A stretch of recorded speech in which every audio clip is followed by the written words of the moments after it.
Good morning eighth class. कैसे बेटा आप सब। चलिए सिविक्स का फोर्थ चैप्टर जो है हम उसके क्वेश्चन आंसर करने जा रहे हैं। इसका नाम है अंडरस्टैंडिंग लॉज। तो हमारा जो फर्स्ट क्वेश्चन है, right in your own words what you understand by the term the rule of law. कि आप रूल ऑफ लॉ से क्या समझते हैं, अपने शब्दों में लिखिए। तो the rule of law is that all person in independent India are equal before the law. कि कानून के समक्ष सभी जो लोग हैं वो एक समान होंगे। कोई अमीर गरीब छोटा बड़ा किसी प्रकार का भेदभाव जो है कानून के नज़रों में नहीं होता। The law can not discriminate between persons the basic of their religion caste और जेंडर। तो यहाँ पर ला कैन नॉट डिस्क्रिमिनेट, किसी भी प्रकार का भेदभाव नहीं किया जाता between persons on the basis of their religion. उनके धर्म के आधार पर, उनकी जाति के आधार पर, उनके लिंग के आधार पर किसी प्रकार का भेदभाव उनके बीच देखने को नहीं मिलता।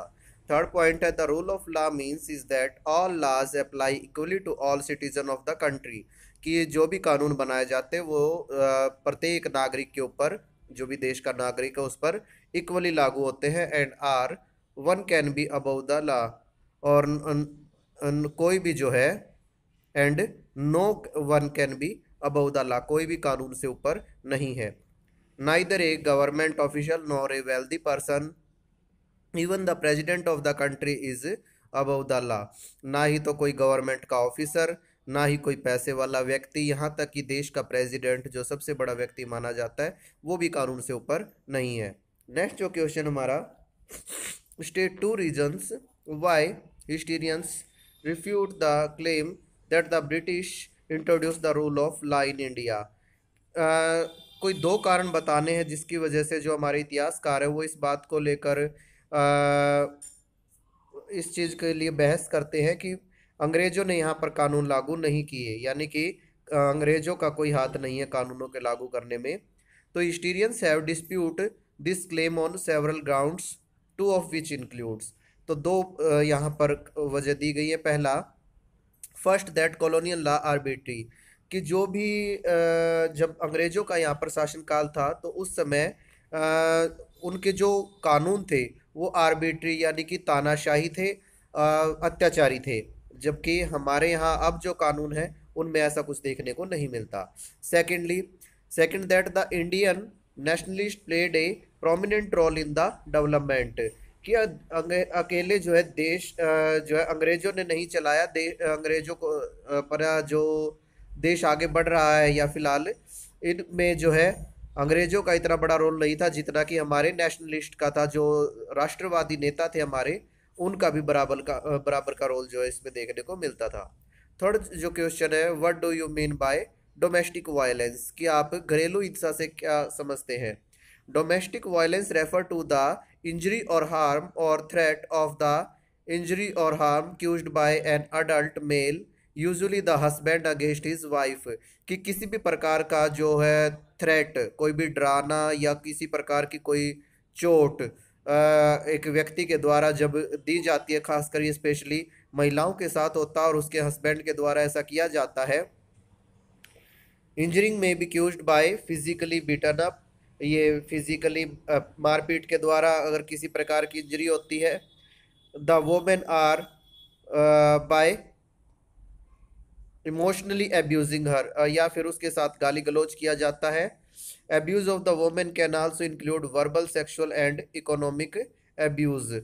यदि उसको किसी प्रकार की गाली जो है दी जाती है, चाहे वो सेक्सुअली है या इकोनॉमिकली है, तो वो सब भी जो है घरेलू हिंसा के अंदर आता है। डोमेस्टिक वायलेंस में उसको गिना जाता है।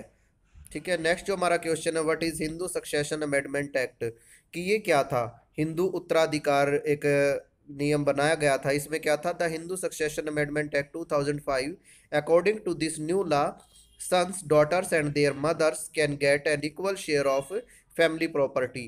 कि पिता की प्रॉपर्टी में जो है केवल बच्चों का ही नहीं, उसकी पत्नी का भी जो है अधिकार उसमें होगा। पहले केवल लड़कों को ये अधिकार होता था, लेकिन अब बेटियों को भी अधिकार दे दिया गया है और उस व्यक्ति की पत्नी को भी बराबर का शेयर जो है मिलता है। नेक्स्ट है हमारा, what is the duty of aware citizen in democracy. Democracy के अंदर एक अवेयर सिटीजन यानी कि अगर एक व्यक्ति जो जागरूक है उसकी क्या ड्यूटी बनती है। Our role as citizen does not end with electing our representatives. हमारा रोल केवल इतना ही नहीं है कि हम अपने एक रिप्रेजेंटेटिव को चूज कर लिया, हमारे एक नेता को चुन लिया और that's all. No, rather it is then that we begin to use newspapers and the media to carefully chart work that is being done by our MLAs and criticize their action when we feel it is required। तो हमें newspaper media वगैरह ध्यान से देखना पड़ना चाहिए, उन समझना चाहिए कि हमारे जो नेता जो हमने चुने हैं एमएलए वगैरह वो कितना अच्छा काम कर रहे हैं, और अगर वो सही काम नहीं कर रहे हैं तो उनकी आलोचना भी करनी चाहिए जब भी जरूरत हो। Thus, what we should in mind is that it is the extent involved trial and enthusiasm of the people that regularly help parliament perform its representative functional properly। यानी कि ये लोगों का उत्साह जब होंगे, उत्साहित होंगे या उसमें जब भाग लेंगे राजनीति के अंदर, तो जो हमारे नेता है, हमारे जो रिप्रेजेंटेटिव है, वो अपना कार्य सही ढंग से कर पाएंगे और रेगुलरली जो है ये सब कुछ ठीक से चलता रहेगा, पार्लियामेंट के वर्क करते रहेंगे। अदरवाइज तो वो ये अगर जैसे स्टूडेंट है, अगर टीचर ध्यान ना दे कि बच्चा कितना काम कर रहा है, कैसे कर रहा है, तो वो काम करना छोड़ देगा। सेम वैसे ही है। तो अगर जनता जो है ध्यान देगी तो ही हमारे नेता बेस्ट ढंग से काम कर पाएंगे। ये चैप्टर बेटा इतना ही था। Thank you very much. God bless you.